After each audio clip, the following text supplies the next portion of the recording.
Grammar Girl here. I'm Mignon Fogarty, and this week I have a quick and dirty tip about the difference between anxious and eager, and a meaty middle about why the phrase if not can be ambiguous. But first, thank you to our top-of-the-show sponsor this week, Sock Club. This holiday season, Sock Club is delivering the perfect gift experience. Quality American-made socks are sent straight to your loved one's door, featuring different designs and a personal note each month. This is the gift that keeps giving all year long. Last week, I told you how much I like Sock Club's packaging, so this week I posted a picture to my Instagram account so you can see what I mean. The little wax stamp that holds the paper together gets me every time. It's cute, and the sock patterns are always a fun surprise. Go to sockclub.com and get 15% off using the discount code GRAMMAR at checkout. That's sockclub.com and the discount code GRAMMAR. Give Sock Club this holiday season. And now on to anxious or eager. To some, anxious has more of a negative connotation than eager. You're eager for your long-distance boyfriend's plane to arrive, unless you're going to break up with him.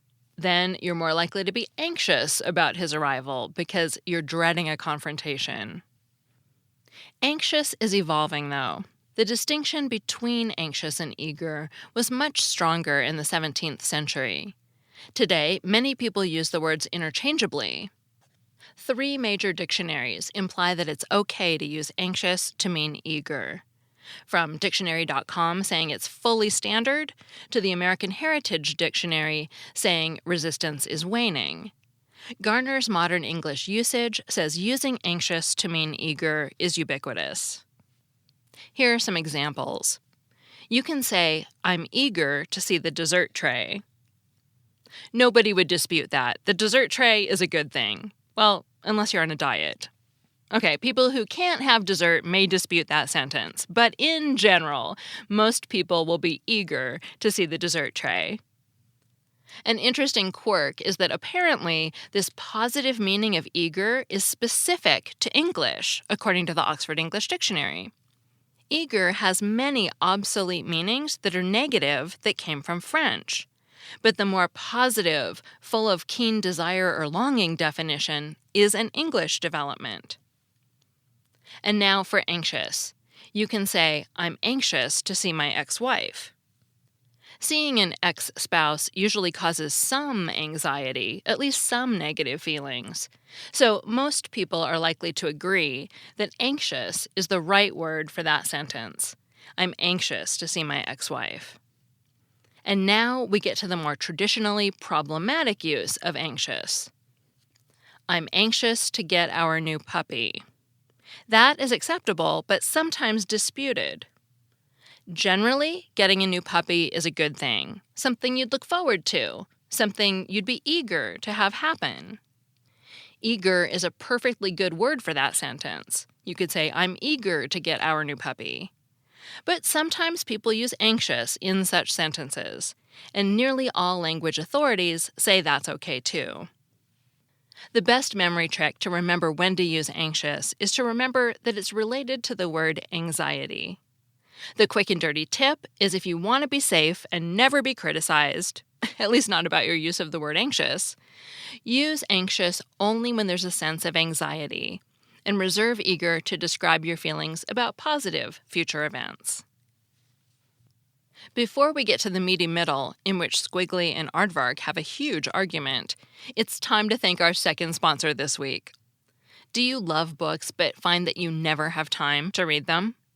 Well, Audible has the perfect solution. Get audiobooks of those books you've been meaning to read and listen to them on the go, while you're at the gym, during your commute, or while traveling for the holidays.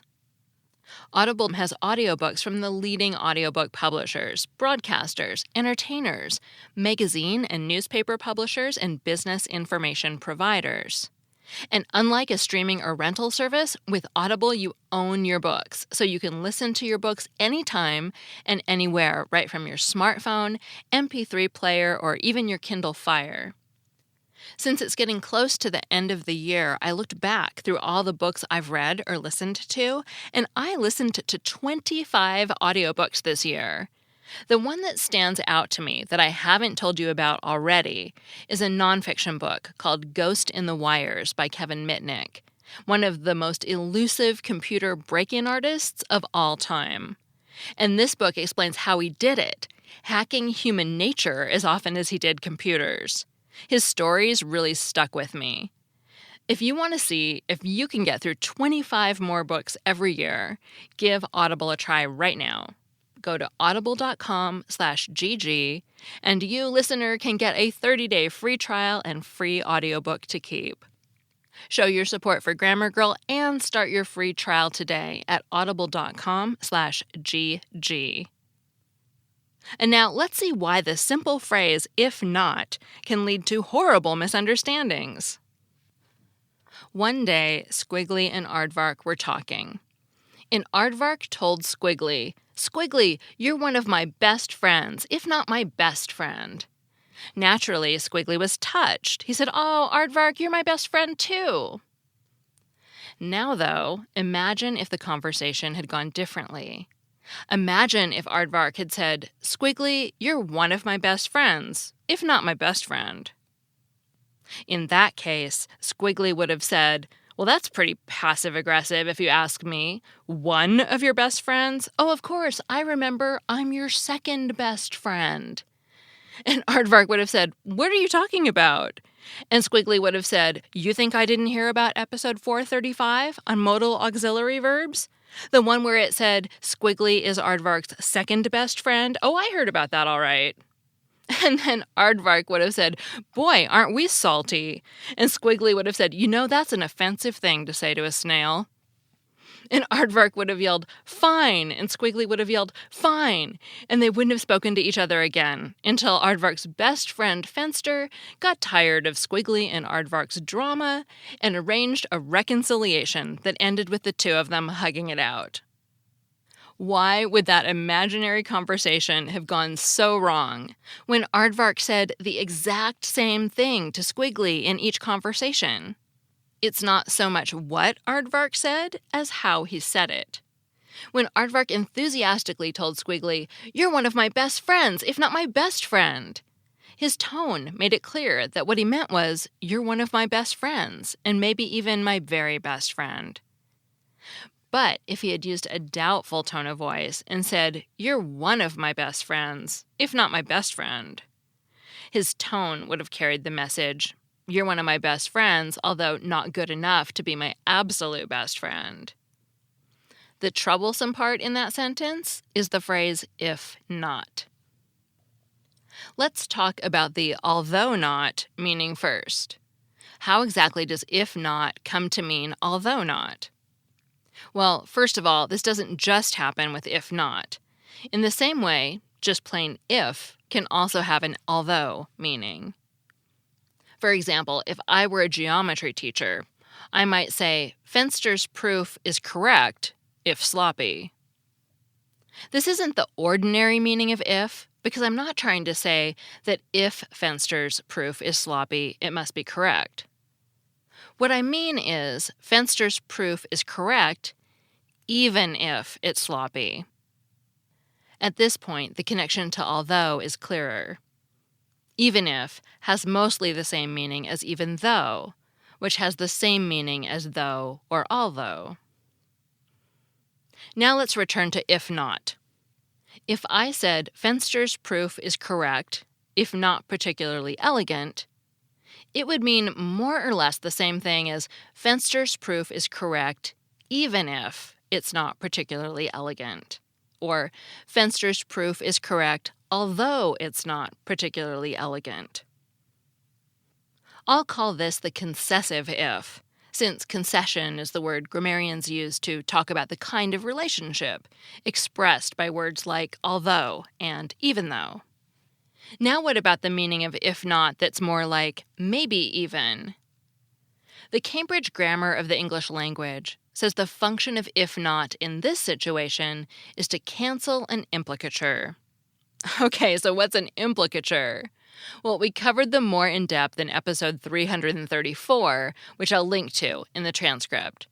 But for now, it's a message that you send that goes beyond what you say. For example, if I told you that Squiggly ate some of Aardvark's chocolate, you'd probably figure that Squiggly didn't eat all of the chocolate. Why? Because if he had, I would have made the more informative statement of saying that Squiggly ate all of Aardvark's chocolate. But what if I want to say that Squiggly definitely ate some of Aardvark's chocolate, and he might have eaten it all, but I just don't know? One way would be to say what I just did say. Squiggly definitely ate some of Aardvark's chocolate, and he might have eaten it all, but I just don't know.